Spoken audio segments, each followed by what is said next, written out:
going to continue this conversation because, as you just mentioned, the road back won't be easy, even for some small business owners who've received a PPP loan from the government. Joining us right now to talk about that path forward and what it means for small businesses, Kevin O'Leary, chairman of O'Shares ETFs, Shark Tank co-host, a CNBC contributor, and Mr. Wonderful to the rest of the world. Good morning to you, Kevin. It's nice to see you.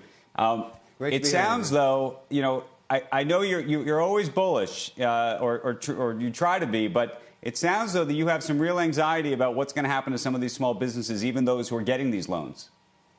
Yeah, I've come to the conclusion that of the companies that have got, I've got anecdotal evidence of almost 50 of them, 29 that have received these loans. But just across America, I'm going to make an assumption that 20% of the companies that receive these loans are going to fail.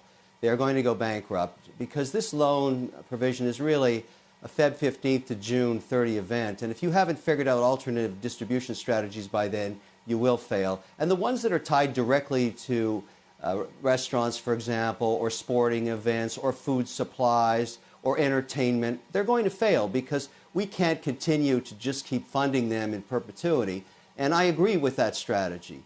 At the same time, there's plenty of them that have figured out alternative distribution, and there's a permanent change in consumers' behavior to buy direct. So if you'd set yourself up prior to this, you're surviving. So 80% are going to make it, in my view. That means it was a great investment.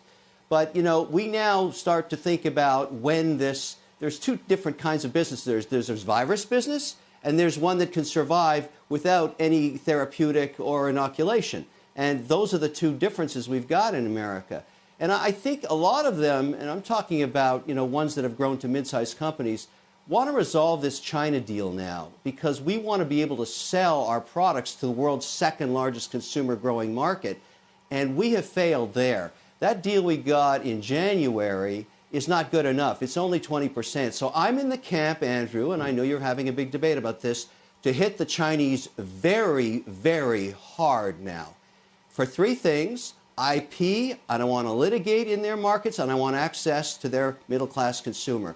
And we don't stop because this is the first time ever that all the G20 is not loving the Chinese brand for the reasons you obviously know.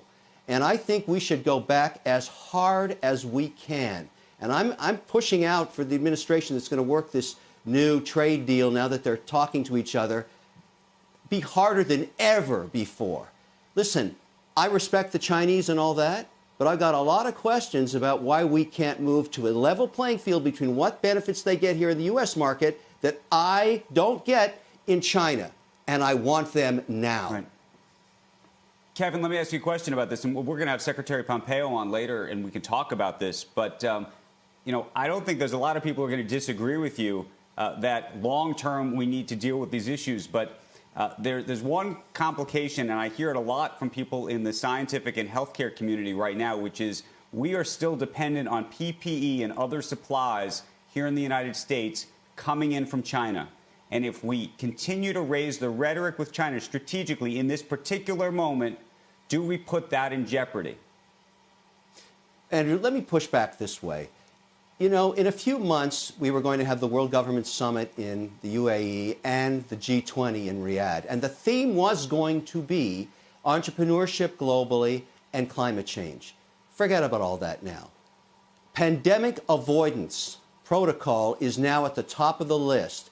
Pandemic avoidance is now the new climate change. We don't have to worry about being and going this alone in the U.S. There are 20 other economies that want to deal with this issue. We don't have to finger point at just China. We all have to adopt a new protocol. And part of that protocol is going to be making sure supply chains on very important aspects of our healthcare in every one of these countries is going to have to be addressed. We'll be pulling back those supply chains. It might even be inflationary to the U.S., but we have to do it.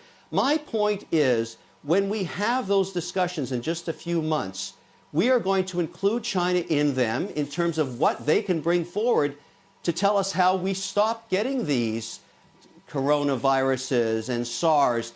There must be a reason they originate there. And I'm not saying that we can't afford to have this dialogue, but it's time to push now. I mean, I don't know why people say, oh, we shouldn't really push now very hard. For 27 years, we tried to make a deal with these guys. Let's hit them hard now while the rest of the world wants to do exactly the same thing.